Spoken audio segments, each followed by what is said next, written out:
Hi everyone, very good morning to all of you. तो कल हमने एक नया लेसन जो कि हमारा लेसन नंबर 5 था, एग्जॉटिक प्लेसेस इन इंडिया, इसे स्टार्ट किया था, जो कि पेज नंबर है आपके 71 पे। और हमने जो है कल यहाँ तक पढ़े थे, आज हम यहाँ से आगे पढ़ेंगे, ठीक है। और आज जहाँ से हम पढ़ने जा रहे हैं वो है पेज नंबर 72 से। तो चलिए स्टार्ट करते हैं। Ladakh is one of the least populated regions in Kashmir.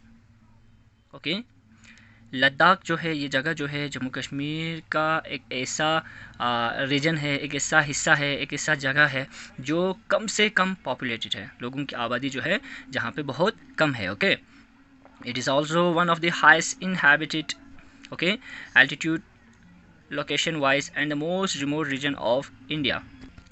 और इसी के साथ लद्दाख जो है एक ऐसा जगह है, ओके, जो कि बहुत ऊंचाई पर पाया जाता है। लोकेशन या एल्टीट्यूड वाइज जो है ये एक ऐसा जगह है बहुत ही ऊंचा, जिसको आप कह सकते हैं जहाँ पे लोग रहते हैं या फिर बसा हुआ है या फिर आबाद है, ठीक है।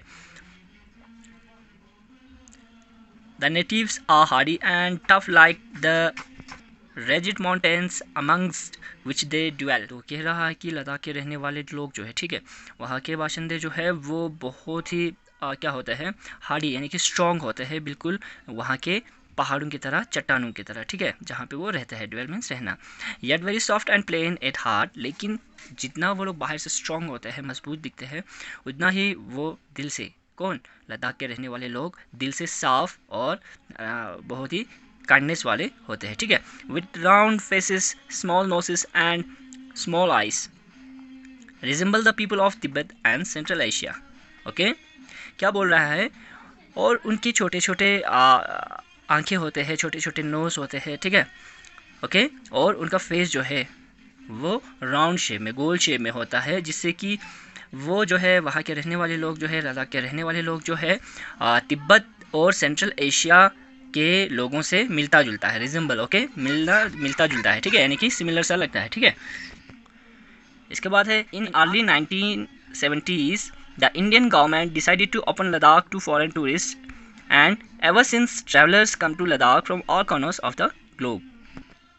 फिर 1970 में जो है इंडियन गवर्नमेंट ने ये फैसला कर लिया कि लद्दाख को जो है फॉरेन टूरिस्ट के लिए जो है खोला जाए, ओपन किया जाए। ओके, फिर एवर सिंस हो गया, तब से जो है ट्रैवलर्स आने वालों के, ओके, आने वालों का जो है वहाँ पे शुरू हो गया।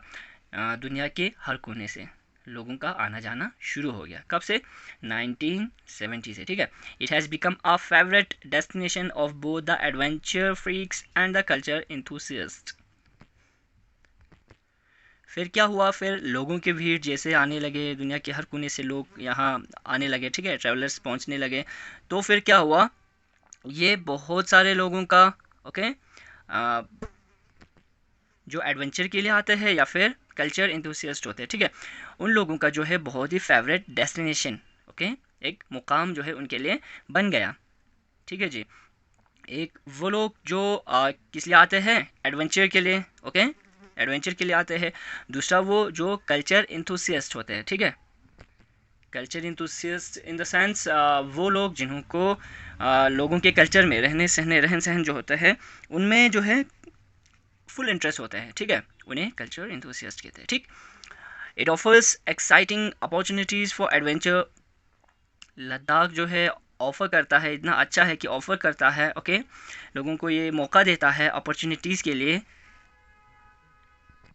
किस किस्म के, चाहे वो एडवेंचर के लिए हो या फिर ट्रैकिंग के लिए हो, बी ट्रैकिंग, माउंटेन एक्सपीडिशंस, या फिर पहाड़ी सफ़र के लिए जिन्हें इंटरेस्ट हो, ओके, रिवर राफ्टिंग, और फिर है माउंटेन बाइकिंग और जीप सफारीज और riding on the yak. Okay, तो ये उन लोगों के लिए एक बहुत ही बढ़िया मौका होता है, एक अपॉर्चुनिटी होता है जिन्हों को शो होता है, ठीक है, किन चीज़ों में, एडवेंचर में, ओके, ट्रैकिंग में, माउंटेन एक्सपीडिशन में, ठीक है, रिवर राफ्टिंग करने में, या फिर माउंटेन बाइकिंग करने में, या फिर माउंटेन जीप सफारीज, ओके, ये करने में, या फिर riding on the yak, okay, yak की सवारी करने में जिनको बहुत इंटरेस्ट होता है, उन लोग के लिए ये बहुत ही एक अपॉर्चुनिटी साबित होता है, ठीक है, यहाँ विजिट करने के लिए।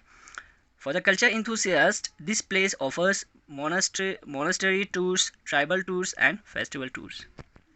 और जिन लोगों को, जो लोग कल्चर इंथुसियास्ट यानी कि कल्चर्स में इंटरेस्ट रखने वाले लोग होते हैं, उन्हों के लिए क्या करता है ये जगह लद्दाख जो है कुछ ऐसे अपॉर्चुनिटीज़, ऐसे ऑफर्स देते हैं जिनमें है मोनास्ट्री टूर्स। ओके, मोनास्ट्री हो गया, खानका भी आप कह सकते हो, या फिर वो जगह जहाँ पे मोंग लोग रहते हैं, ठीक है, लामा।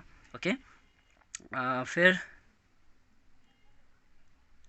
ट्रैवल टूर्स और फेस्टिवल टूर्स में जिन्हों को इंटरेस्ट होता है उन लोगों के लिए बहुत ही एक अच्छा अपॉर्चुनिटी ऑफर करता है, ठीक है। It is perfect destination not only to beat the heat of plains but also to awaken oneself spiritually by exploring the Buddhist monasteries or to experience the soulful villages away from the maddening city life or to engage in adventure or simply to enjoy yak safari। okay? क्या बोल रहा है, लद्दाख जो है एक perfect destination, एक perfect, एक बहुत ही सही मुकाम रहता है। ओके, ना कि सिर्फ उन लोगों को जिन्हों को, यानी कि जहाँ से, जिस जगह से वो लोग बिलोंग करता है, ओके, उस जगह पे बहुत ज़्यादा शदीद गर्मी होने की वजह से थोड़ा गर्मी से ब्रेक लेके आगे पीछे एक कूल जगह पे जाने के लिए जिन्हों को शौक़ होता है, ठीक है, तो ये ना कि सिर्फ उन लोगों के लिए एक परफेक्ट डेस्टिनेशन है, बल्कि उन लोगों के लिए भी एक परफेक्ट डेस्टिनेशन है जिन्हों को क्या करना है, क्या करना है, जो लाइफ से थोड़ा ब्रेक लेके, ओके, लाइफ से थोड़ा ब्रेक लेना चाहते हैं एक्सप्लोर करके। ओके, एक्सप्लोर क्या करेंगे, बुद्धिस्ट मोनेस्ट्री से एक्सप्लोर करने के लिए कुछ ऐसे जगहों को एक्सप्लोर करेंगे, वहाँ पे विजिट करेंगे, तो वो स्पिरिचुअली क्या होगा, अवेक होगा। ओके, ओके, तो उसमें है बुद्धिस्ट मोनेस्ट्रीज, या फिर है बहुत ही खूबसूरत क्या है, गाँव जो है, ओके, उनको विज़िट करें। ओके, जो कि मैडनिंग यानी कि भागदौड़ वाले शहरों से बहुत ही दूर होते हैं, उनका ज़िंदगी जो है उन शहरों की तरह नहीं होता है, ठीक है। या फिर ख़ुद को इंगेज रखना, ओके, ख़ुद को इंगेज रखना, बिज़ी रखना एडवेंचर में, इसलिए भी, या फिर simply to enjoy yak safari, या फिर इसलिए भी ये परफेक्ट डेस्टिनेशन एक है जिन्हों को शौक़ होता है याक सफारी करने में। ओके, याक सफारी या फिर याक राइडिंग। ओके, इसके बाद कहता है, in other words it is a land of endless discovery. Okay, अगर दूसरे शब्दों में हम कहा जाए, लद्दाख के बारे में कुछ कहा जाए, ओके, तो ये एक ऐसा जगह है, एक ऐसा डेस्टिनेशन है, एक ऐसा लैंड है, ओके, जहाँ पे आपको डिस्कवरीज एंडलेस मिलेंगे, ओके, जो कभी ख़त्म नहीं होगा, इतने आपको डिस्कवरीज मिलेंगे, ठीक है। तो होपफुली आपको यहाँ तक समझ आए होंगे। तो चलिए अभी हम थोड़ा क्या कहते हैं, वर्ड्स मीनिंग के ऊपर थोड़ा ध्यान देते हैं। तो इसमें पहला था इनहैबिटेड। ओके, इनहैबिटेड हो गया आबाद, रहना, बसना या रिहाइश होना आप कह सकते हैं, ठीक है। रिमोट रीजन होता है दूर दराज वाला एक इलाका, उसे हम रिमोट रीजन कहते हैं। फिर रेजिट होता है, ओके, जिस जगह का सरफेस जो है उबड़ खाबड़ हो, ठीक है, उसे रेजिट कहते हैं, ठीक है। ओके, फिर ड्वेल होता है रहना या फिर बसना। उसके बाद था नेटिव होता है रहने वाला, बाशिंदे, ओके, किसी जगह के रहने वाले लोगों को हम नेटिव कहते हैं। फिर होता है हार्डी होता है या तो बहादुर आप कह सकते हैं या मजबूत आप कह सकते हैं। फिर है एक्सपीडिशन, ओके, जिसमें हमने माउंटेन एक्सपीडिशन पढ़ा था, तो एक्सपीडिशन होता है सफ़र, ओके। उसके बाद है राफ्टिंग हो गया बेड़ा, ओके। फिर मोनास्ट्री, तो उसे कहता है जहाँ लामा लोग रहते हैं, ओके। होपफुली आपको आज का क्लास अच्छे से समझ आया होगा। ये वर्ड मीनिंग्स जो है आप लर्न करेंगे, कल हम इसे आगे पढ़ेंगे। Thank you so much.